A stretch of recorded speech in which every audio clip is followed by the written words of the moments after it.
Hello, स्वागत है आपका अपने YouTube channel BSSV HVAC tutorials में। आज जो हमारा टॉपिक है वो है प्रेशर इंथैल्पी चार्ट।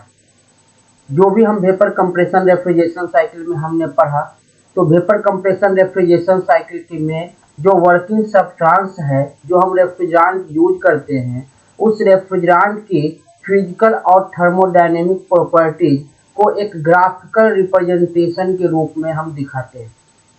हम जो भी रेफ्रिजरेंट के बारे में पढ़ रहे हैं उस पे फिजिकल या थर्मोडायनेमिक क्या क्या चेंजेज आ रहे हैं टेम्परेचर और प्रेशर के अंदर, जब हम हीट को इंक्रीज कर रहे हैं या हीट को डिक्रीज कर रहे हैं, हीट रिमूव या ऐड करने पे प्रेशर पे क्या इफेक्ट पड़ रहा है। तो एक रिलेशन प्रेशर और इंथैल्पी के बीच हम जो पढ़ रहे हैं, इसको हम बोलते हैं प्रेशर इंथैल्पी चार्ट।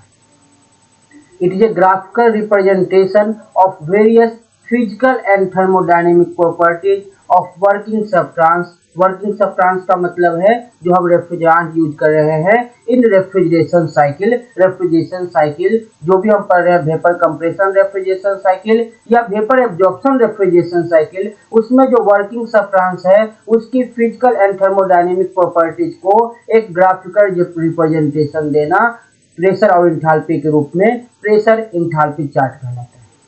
जहां पे हम x कोऑर्डिनेट पे इंथैल्पी को डिनोट करते हैं और y कोऑर्डिनेट पे प्रेशर को रिप्रेजेंट करते हैं। यहाँ पे आप देखेंगे कि प्रेशर जैसे जैसे आपका ऊपर की तरफ जा रहा है, प्रेशर हमारा बढ़ता जाएगा, और x एक्सिस में जैसे जैसे हम आगे बढ़ रहे हैं इंथैल्पी बढ़ता जाएगा। अब इस प्रेशर इंथैल्पी चार्ट में कुछ टर्म है जिनके बारे में हमें पहले जानना बहुत जरूरी है। तो यहाँ पे एक टर्म है सब कूल्ड रीजन। अब इस सब कूल्ड रीजन का मतलब क्या है, देखियो एक एग्जांपल से समझते हैं। फॉर एग्जांपल, मान लिया जाए आपके पास कोई एक कंटेनर है और इस कंटेनर के अंदर आपने कोई सब्सटेंस फिल कर रखा है, working substance as a fluid आपने फिल कर रखा है। इस फ्लूइड का जो टेम्परेचर है वो मान लेते हैं आपका है 20 डिग्री सेल्सियस। अब अगर आप इस सब्सटेंस को हीट देते हैं, तो जब आप हीट देंगे तो इस सब्सटेंस का क्या होगा, टेम्परेचर इंक्रीज करेगा। टेम्परेचर तब तक इंक्रीज करेगा जब तक ये अपने बॉइलिंग पॉइंट पे ना पहुंच जाए। तो सब कूल्ड रीजन जो होता है उसका मतलब है कि एक liquid existing at a temperature below its normal boiling point.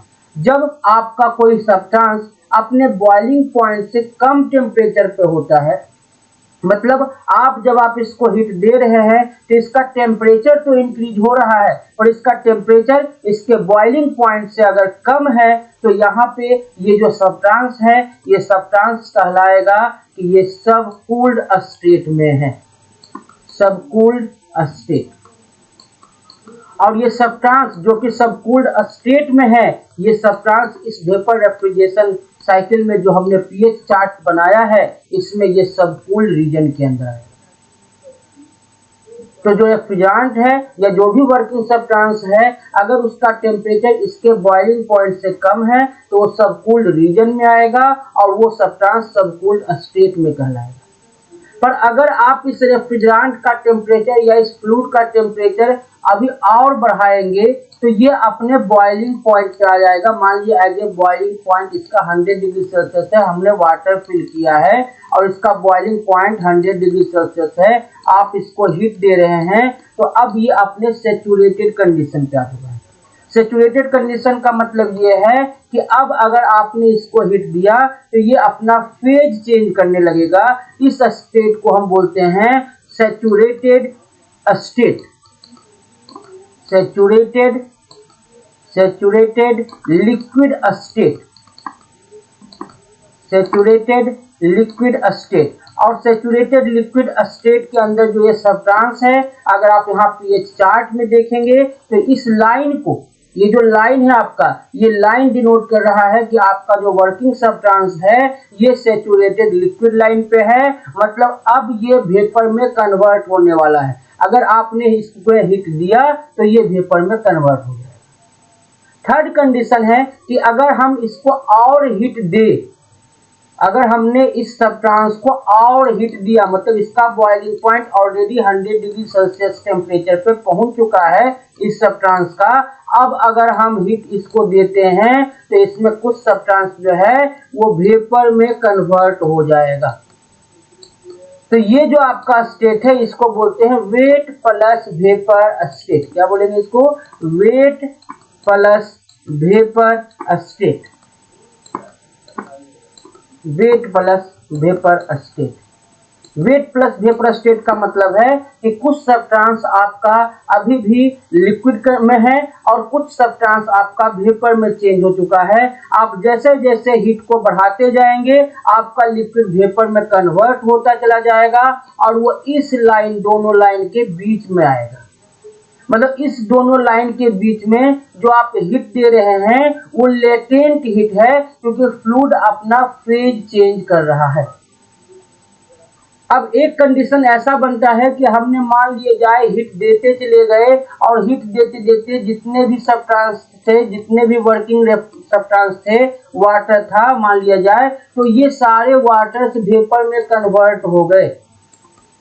ये सारे सब्सटेंस वेपर में कन्वर्ट हो गए। अभी भी इसका टेम्परेचर 100 डिग्री सेल्सियस ही है, क्योंकि हम कांस्टेंट टेम्परेचर पे फेज को चेंज कर रहे हैं, लेटेंट हीट प्रोवाइड करके। अब अगर आप इसको हीट देते हैं और ये सभी जो आपका वर्किंग सब्सटेंस है वो वेपर में कन्वर्ट हो चुका है, तो ये जो स्टेट कहलाता है इसको हम बोलते हैं dry saturated state. Dry saturated state. Dry saturated state.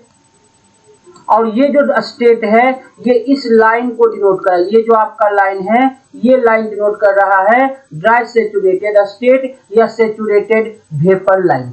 ये जो लाइन डिनोट कर रहा है ये डिनोट कर रहा है कि आपका जो रेफ्रिजरेंट है वो 100% वेपर में कन्वर्ट हो चुका है।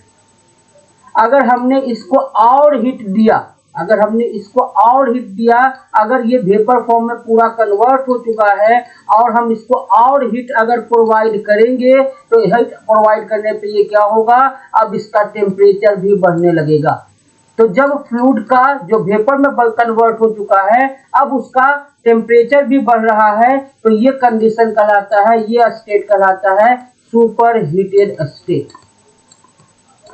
सुपर हीटेड स्टेट मतलब सुपर हीटेड स्टेट में क्या होगा, जो वेपर है उसका बॉइलिंग पॉइंट के बाद भी उसका टेम्परेचर जो है वो इंक्रीज कर रहा है। इस स्टेट को बोलेंगे सुपर हीटेड स्टेट। और इस लाइन के बाद जो ये सेक्शन आएगा ये कहलाएगा सुपर हीटेड रीजन।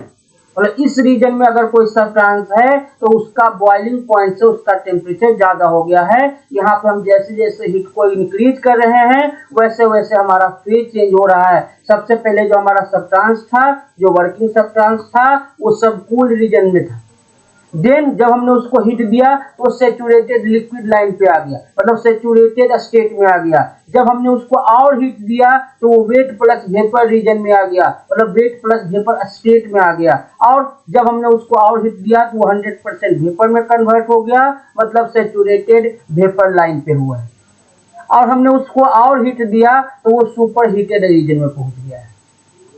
इसी को मैंने डिफाइन किया है। सबकूल रीजन क्या होता है, a liquid exist at a temperature below it's boiling point. Below boiling point का मतलब है जब बॉइलिंग पॉइंट से उसका टेम्परेचर कम है तो लिक्विड स्टेट में है, और इस स्टेट में जो सब्सटेंस है वो सबकूल रीजन में होगा।